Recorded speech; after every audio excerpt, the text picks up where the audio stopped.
Ce mercredi 12 juillet 2023, on apprend qu'une trace de sang suspecte a été retrouvée par les gendarmes de la section de recherche de Marseille, alors que le petit Émile, 2 ans et demi, reste introuvable depuis samedi. Si est une affaire qui ne finit pas de faire couler de l'encre. Ce mercredi 12 juillet 2023, les forces de l'ordre sont toujours activement à la recherche du petit Émile, 2 ans et demi, qui a disparu samedi dans le hameau du Haut-Vernay, Alpes de Haute-Provence. L'enfant, issu d'un clan à l'ancienne et très tradit qui était en pleine réunion de famille ce jour-là, reste introuvable, mais le Parisien nous apprend en cette fin d'après-midi que les gendarmes de la section de recherche de Marseille ont fait la découverte d'une trace de sang dans un véhicule suspect situé non loin du village. La veille, un camping-car avait été contrôlé après l'appel d'un témoin, sans suite. Selon nos confrères, la voiture présente à l'avant de sa carrosserie une trace de sang qui n'a pas été nettoyée.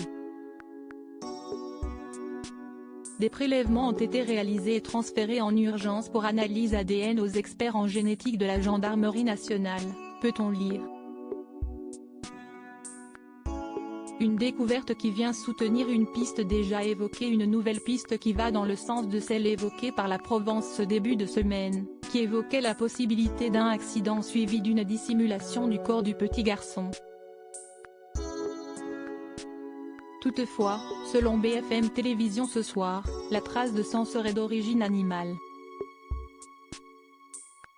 Ce lundi, les forces de l'ordre espéraient encore qu'Émile, enfant débrouillard et à l'aise avec la marche, ait suivi les papillons et surtout résisté au piège de la déshydratation.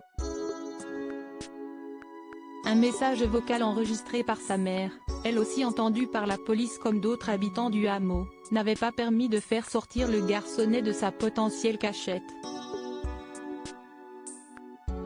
Mais depuis, les enquêteurs ont quelque peu perdu espoir de retrouver Émile sain et sauf. Toutes les hypothèses restent d'actualité, aucune n'est privilégiée et aucune n'est exclue, assurait toutefois ce mardi le procureur Rémi Avon. Si est dans le jardin de ses grands-parents que le petit garçon s'était volatilisé, dans cette demeure possédée depuis plusieurs décennies par sa famille bien connue dans le hameau.